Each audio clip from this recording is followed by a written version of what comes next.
Good morning, students. This is a new platform for your study. Today we will discuss about the laser fundamentals. This is the unit 4 for the BSc's third semester. In today's lecture, we will study about what is laser, principle of laser, properties of laser, population inversion, 2, 3 and 4 level laser schemes. Now what is laser? Now, laser is acronym for L for light, amplification by stimulated emission of radiations. You know what is light? Electromagnetic radiations. Amplification means to amplify the signal, and stimulated, we will discuss this stimulator word in detail. Emission means emit radiation. You are well aware about the radiations. Now, laser is based on the principle of interaction of radiations with the matter. That is how electromagnetic radiation interact with the matter. Now there are three possible ways for the interaction. One for the absorption and two for the emission. Absorption can be done by stimulator. Whenever there is stimulator word, means you have to apply some external source of energy. Spontaneous means without any help of external agency. Stimulated again with the help of external agency. Absorption means absorb from, that is going from lower level to upper level. Emission means emit from higher level to the lower level. Now we will discuss each and everything in the detail. Now first we will discuss about the stimulated absorption. In the stimulated absorption, stimulator word means we have to supply some external source of energy. This is the incident photon. We are supplying this externally. What will happen with this external photon? It will stimulate the absorption, means atoms in the ground state will go to the upper state. You can see that there are 4 atoms in the ground state. But with the help of this photon, we know that energy should always be conserved. Therefore, one atom will go to the excited state. And this is your initial state, this is your final state. Remember that whenever there is stimulator, means you have to supply an external photon. Absorption means going from lower level to higher level. Next we will discuss, now atom is in the excited state, that is in the higher energy state. Now it can go down to the ground state. We know that everything in the higher energy states are unstable. Their capability to go down to the lower energy state is that is toward the stability. Now emission can be possible with the 2 ways. Spontaneously, that is without any help. Stimulator, that is with the external help. Now with spontaneous emission, this electron in the excited state will automatically come down to the ground state. But energy, we know that energy should always be conserved, and therefore there is emission of the photon. Now what is the energy of this photon? That is equals to the difference in the energy levels from where this emission occurs. Now next is the stimulated emission. One is the spontaneous emission, means automatically de-excitation of the atom from the upper state to the lower state. Stimulated means atom cannot come to the ground state spontaneously. We have to supply some external source of energy. Now we are supplying this incident photon. What this photon will do? This photon will give its energy to this, and this make a de-excitation to the lower energy level. Means in the de-excitation, instead of 1 photon, we are getting 2 number of photons. One for this photon, energy should always be conserved. One photon is this photon that we are supplying the energy. Photon is a form of energy. One photon is this, which we have incident, and second photon is due to the de-excitation of this atom to the ground state. Now there is 2 photons. Now stimulator means we have supplied external source. Emission means there is the emission to the lower state. Now next is Now from these three diagrams you can easily judge which one is emission and which one is absorption, which one is spontaneous and which one is stimulated. Now in this you can easily see we are supplying the photon, means this is the absorption. We are supplying external photon, means this will be a stimulated absorption 1 to 2. Now what does this represent? This represent, now first of all I have written here A and B word. A alphabet will be used for the spontaneous and B alphabet will be used for the stimulated. Now when I have written A to 1, means there is transition from 2 to 1, that is high energy state to lower energy state. Then I will write V1 to, means there is de-excitation or excitation from one level to second level. Now A alphabet is for spontaneous, B alphabet is for the stimulated. Now if I see here, atom is absorbed, this incident photon is absorbed and atom in the ground state will go to the excited state. Now this is stimulated, therefore I have used the alphabet B. Atoms are going from first level to second level, therefore I have written 1, 2. How many atoms are going from this to this? This is given by N1. Now they are taking some energy with itself. Now that is given by the energy density U omega. Now whenever there is absorption, after that there will be emission. Now emission can be by two ways, stimulated and the spontaneous. First is the spontaneous. For spontaneous we have used A alphabet. Emission is from 2 to 1, 2 to 1. How many number of atoms are going downward, de-excited? That is that is N2. Now when there is stimulated, we are supplying external photon. Large number of atoms are going to E1, that is let us say N2, same.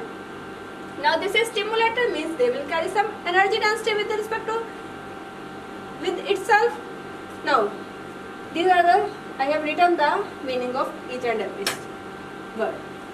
Now let us say N1 is the number of atom in lower level and N2 is the number of atom in the upper level, as I have used here. Now A, B and C are A and B are known as the Einstein coefficients. We have to find out the ratio of these Einstein coefficients. At what will happen at thermodynamic equilibrium? We know that at equilibrium rate of absorption will be equals to the rate of emission. How many electrons are going upward is equals to the number of atoms going downward. Now at thermodynamic equilibrium rate of emission will be equals to the rate of absorption. Now absorption is only this much, emission is this much, sum of these two. Now at thermodynamic equilibrium you will get this equation, absorption is equals to emission. I have taken N2 common. Now a little mathematics will give you the value of Einstein's coefficient. This is the rate of emission, emission is equals to rate of absorption. A little rearrangement will lead to the value of energy density U omega, and I have taken N1 by N2 common, simple mathematics. Now we know from the Boltzmann's formula that N1 by N2 is equals to e raised to power h cut omega upon kBt. H cut omega is the energy difference, kB is the Boltzmann constant, is the temperature. Now substituting this value here, you will get this formula. This is the formula for the energy density. Now but according to Planck's law, black body radiation, energy density formula is given by this much, h cut omega cube pi square c cube 1 upon e raised to the power h cut omega upon kb t minus 1, where c is the velocity of light. Now this is also for the electromagnetic radiations and this is also for the same. Now these two formulas should be equal. Now comparing these two formulas, you can easily find out the value of A21 upon B21. Like I have taken here B21 common, you will get this relation. And now comparing this and this formula, you will get that ratio of A21 upon B21 is equals to this much, and B12 upon B21 is the coefficient of e raised to power h cut omega upon kBt, which is 1. Now means B12 is equals to B21. Now simple mathematics will lead to this conclusion that B12 is equals to the B12 by comparing these two. by comparing these two, B12 is equals to B21. Therefore, I have written here B21 as these are equal. Now, what does it mean? It means that 1 to 2 means atoms are going from first level to second level, means this is the absorption, and 2 to 1 atoms are going from the second level to the first level, means this is the emission. It means the rate of emission is equals to the rate of absorption, means two processes are occurring at the equal rates. So there will be no population inversion. Population inversion means number of atoms in one state will be higher than the number of atoms in the ground state. But in this, how the number of atoms in upper and lower are equal, means there will be no population inversion. Therefore, there is no two-level laser system. Two-level laser system is not possible, as rate of absorption is equals to the rate of emission. And then second, the ratio of spontaneous by stimulated coefficient is equal directly proportional to the omega cube. This is just mathematical formula. Now, what are the properties of laser? There are four basically properties of laser which make it different from the ordinary light. First is the monochromatic. Mono means single, chromatic means spectrum. Means laser light has single wavelength. It is of not a mixture of colors. It consists of only one wavelength. Coherent means constant phase. The laser light, the waves in laser light have a constant phase correlation along space and along time. If there is constant phase correlation along the space coordinates, it is known as a spatial coherence. If it is constant phase correlation in the time coordinate, it is known as the temporal coherence. We will discuss it in detail. Next is the directionality. Directionality means it will go to a long distance without any divergence. It has very small divergence. It can travel up to 300 kilometers without any divergence, without a negligible divergence, you can say. Intensity, due to its small divergence, it can be focused to a extremely small dimensions.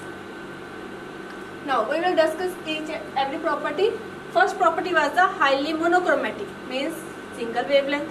Now you can see here from that, for ordinary light there is a spectrum. Intensity wavelength spectrum is like this. There is wide full width half maximum, means it has a its wavelength range consists of wide range of frequencies. It means there are different colors. And for the laser light, it has very narrow spectrum, means its frequency spread, or you can say wavelength spread, is very small. If highly monochromatic, because in the laser light emit when there is transition from one energy level to the lower energy level, and there is emission of photon, that photon energy will be equal to the difference in energy between the two states. Therefore, there is only single wavelength, single precise wavelength. Now, if I take about for the laser beam, the frequency spread is 10 to the power minus 12. This is very small as compared to the ordinary light, which has 10 to the power minus 5. Now, second property was the coherence. Coherence to the laser beam is said to be coherent, which means that wavelength of laser light are in phase in space and time coordinates. You can see that this is an incoherent light. The different colors, you should remember the wavelength of each and every color. What is the wavelength of red light, blue or green? Now in incoherent light there are the multiple wavelengths. They are not monochromatic and also they are not in phase, you can see. But in coherent light source they are of single color, that is monochromatic, and also they are in phase with each other. Now next, coherence is of two types, spatial coherence and temporal coherence. In spatial coherence, there is constant phase correlation with respect to the position. Let us say this is the wavefront of the wave. Now, let us say at any time, the phase difference at this wave is phi1, and at other position its phase difference is phi2. Let us say at time t is equal to 0. Now, phase difference between these two is phi2 minus phi1. Let us say its value is phi. Now, after some time, its phase can change. Phi1, phi2 can change. But the difference between these two, phi2 minus phi1, should not change. It should remain the constant. That is known as the spatial coherence. Now for temporal coherence, describe the correlation between electric field at one location. It is at different location but same time it is at same location but different time. Same thing. Now if there are one wave that they have a same correlation but the different time period. Different time means there will be the time lag. That time lag, let us say that is the d tau. That d tau is also known as the coherence time or time delay period. This wave, you can see there is a discontinuity, the wave propagating this length is known as the time taken is known as the coherence time, and the length corresponding to this is known as the coherence length. Now coherence time, you know that velocity is equals to distance upon time. From that relation you can easily find out the length coherence. That will be given by C into coherence time. If I talk about the ordinary light, its coherence time is 10 to the power minus 10 seconds, which lead to the coherence length 3 centimeter. But for laser light, coherent time is 10 to the power minus 3 seconds, which lead to the coherence length 300 kilometer, which means that it can travel up to this much distance with the constant phase at different times. Next is highly directional. Third property was it's highly directional, means it has very narrow beam divergence. Now we have seen that it can travel up to long distance. Now if this is the laser light coming, now it is covering long distance, and this divergence in the angle, you can see that the area here and the area here, area of spot here and area of spot here, it is a long distance in the kilometers. Now there is not much difference as compared to the distance.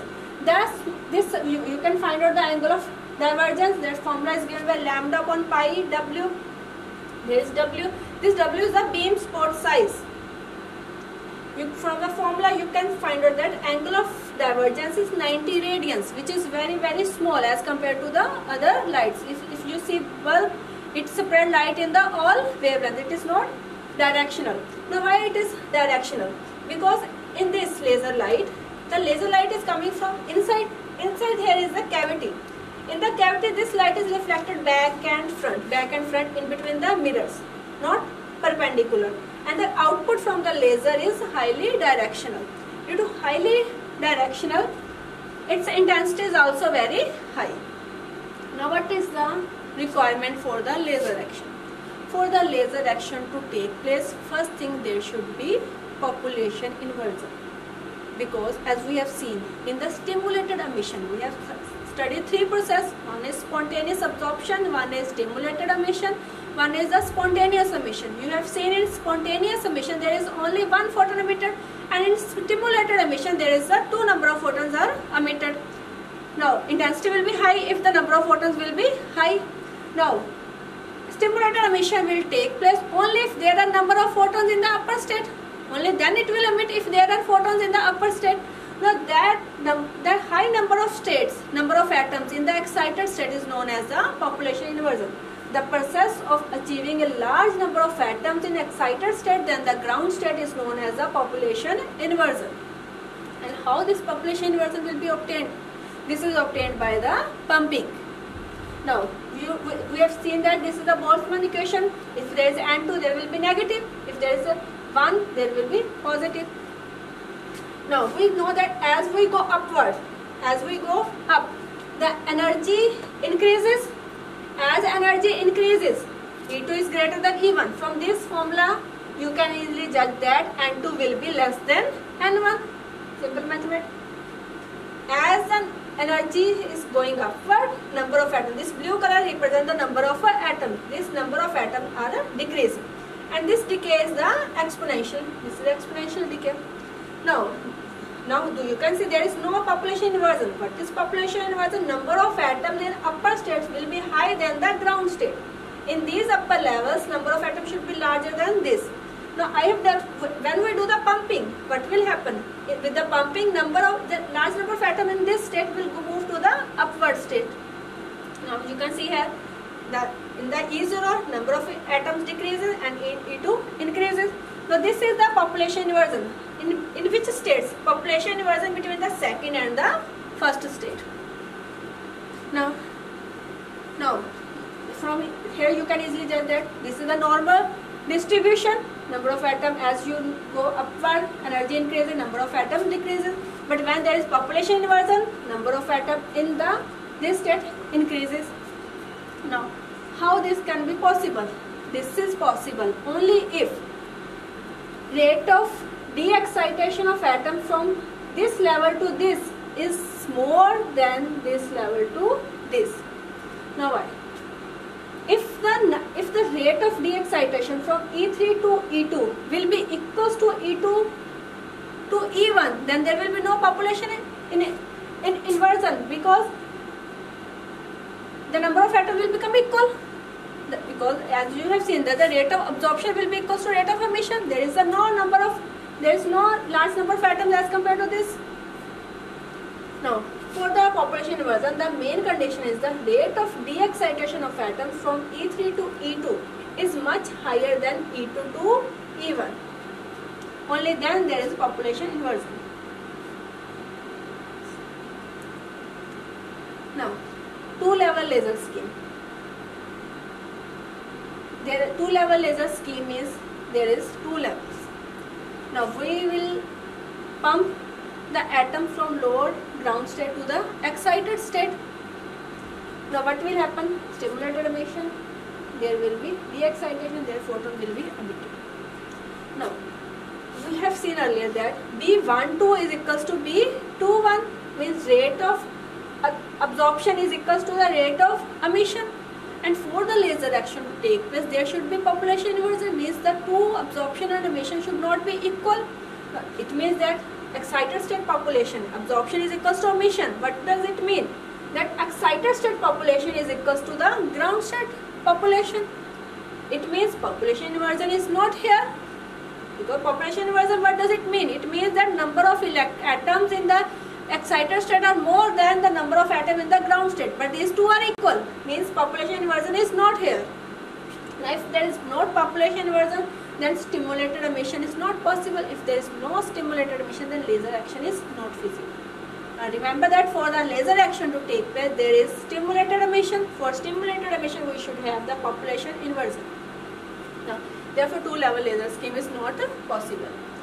Next is the three-level pumping scheme. In the three-level pumping scheme or three-level laser scheme, we have three levels: E1, E2 and E3. E1 is the ground state, E2 in between, and E3 is the highest energy state, or you can say the excited state. Now our first step is the pumping. We will do pumping. Why will we do pumping? To make the transition of atom from one state to the third state.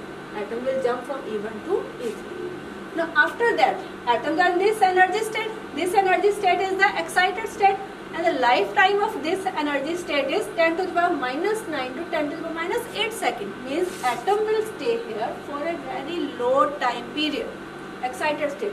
Then they will spontaneously, as they are unstable here, time period is very small, excited state, they are unstable, they will make a transition to the lower state. Now lower state, as time period is very small. Now this state has time period of 10 to the power minus 3 seconds. Their atom will make a transition, spontaneous emission, and this emission is the radiationless emission, useless emission. Now atom will stay here, E2. Now maximum number of atoms are in this state, E2. And E2 state has time period 10 to the power minus 5 to 10 to the power minus 3 seconds. And this state is known as the metastable state.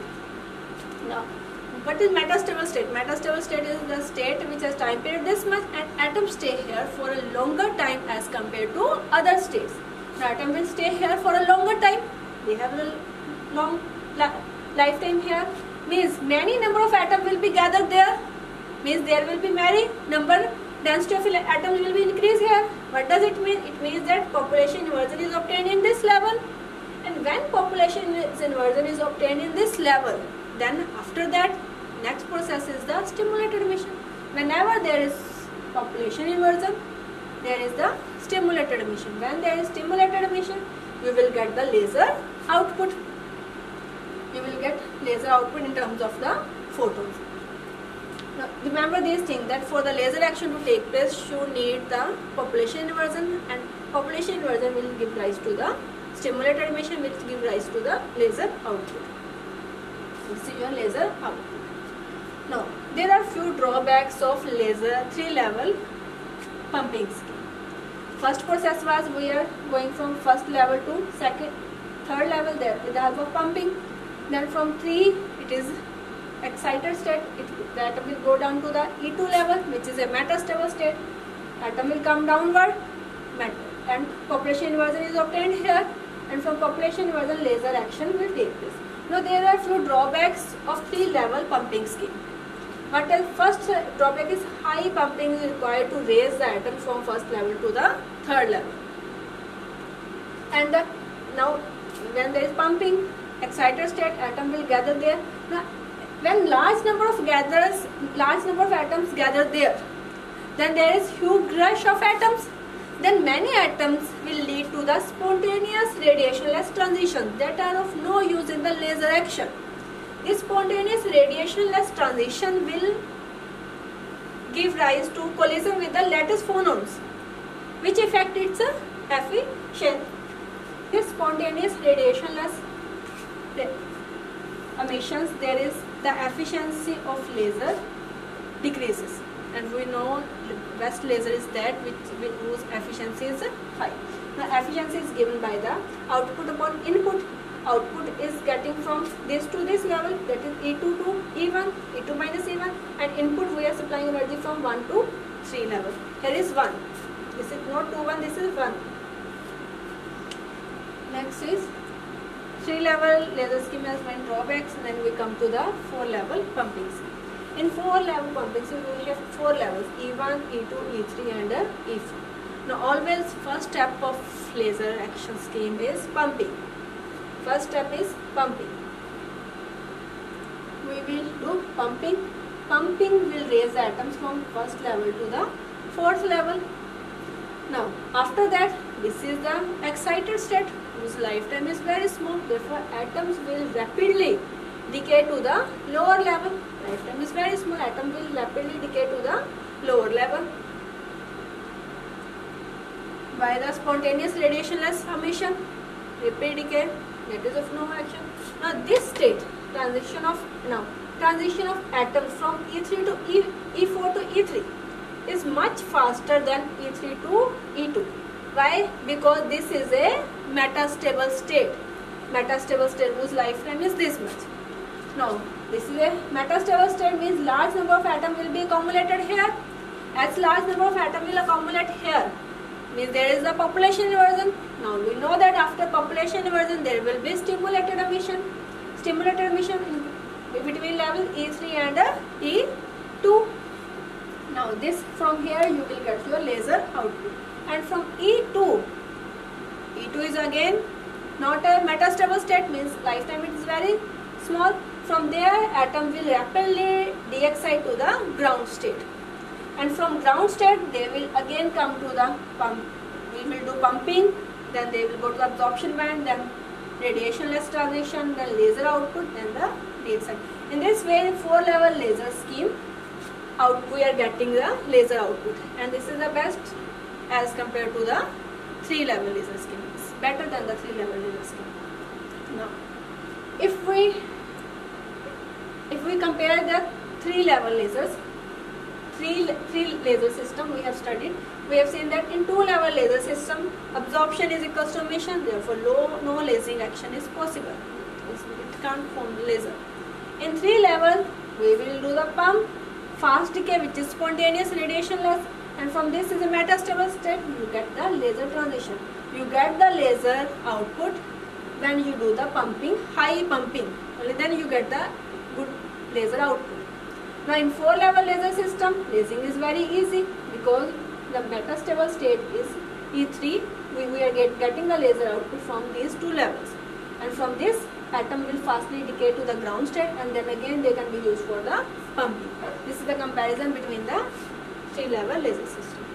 I hope you will learn about it spontaneous emission and stimulator word, spontaneous and stimulator, and then population inversion, and then 2, 3 and 4 level laser system. Now this completes our lecture. I hope that you will now understand what are the properties of laser, what is the principle of laser, and what is the difference between 2 level, 3 level and 4 level laser system.